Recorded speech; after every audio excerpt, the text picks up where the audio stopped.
Sir આજે જે રીતે જે 9 ઇંચ કરતાં પણ વધારે વરસાદ નડિયાદમાં વરસ્યો છે કેવી રીતે અત્યારે મ્યુનિસિપલ કોર્પોરેશન દ્વારા ટીમો તૈયાર કરવામાં આવી છે જે નીચાણવાળા વિસ્તારમાં પાણી ભરાયા છે શું કહેશે?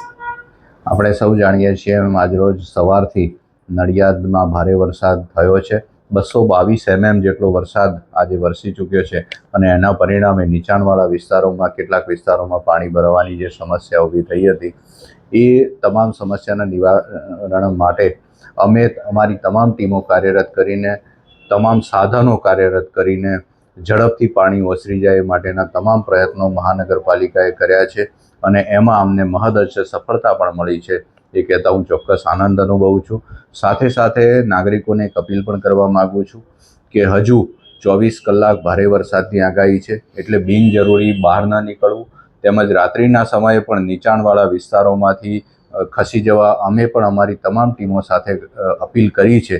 એ મુજબ નીચાણવાળા વિસ્તારોમાં કોઈ જાય નહીં. જ્યાં પાણીનો વેળો હોય કે એવી કોઈ જગ્યા હોય ત્યાંથી દૂર રહેવા માટે આપના માધ્યમથી હું અપીલ કરું છું. ખાસ કરીને સર ફાયર બ્રિગેડ અને રેસ્ક્યુ ટીમોની કેટલી વ્યવસ્થા કરવામાં આવી છે અને કોઈને સ્થળાંતર કર્યા અત્યાર સુધી અમે કોઈ ઇવેક્યુએશન કર્યું નથી. એવી કોઈ આપણને નડિયાદમાં જરૂર નથી પડી કારણ કે મહાનગરપાલિકાએ એનો અગાઉથી પ્લાન બનાવી રાખ્યો હતો અને એ મુજબ પાણીના નિકાલની વ્યવસ્થાઓ કરી છે.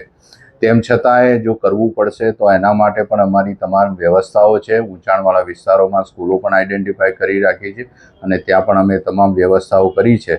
ફાયરથી માંડીને અમારી પાસે તમામ સાધનો ઉપલબ્ધ છે. ડ્રાઈવરો અને અમારી ટીમો રાત્રે પણ વોર્ડ વાઇઝ ઉપલબ્ધ છે. સાથે સાથે મહાનગરપાલિકામાં જે 10 ગામો ભળેલા છે એ ગામોમાં પણ કોઈ પણ સંજોગોમાં કોઈ પણ અવ્યવસ્થા ઊભી ન થાય એના માટેની પૂરતી તકેદારી રાખી છે. અમે પીપલગ, ઉત્તરસંડા, ડભાણ, કમળા, યોગીનગર, મંજીપુરા જેવા ગામોની પણ અત્યાર સુધીમાં મુલાકાત લઈ લીધી છે અને છેલ્લા 3 કલાકમાં અમારા તમામ લાયજન અધિકારીશ્રીઓએ તમામ વિસ્તારોની મુલાકાત લીધી છે.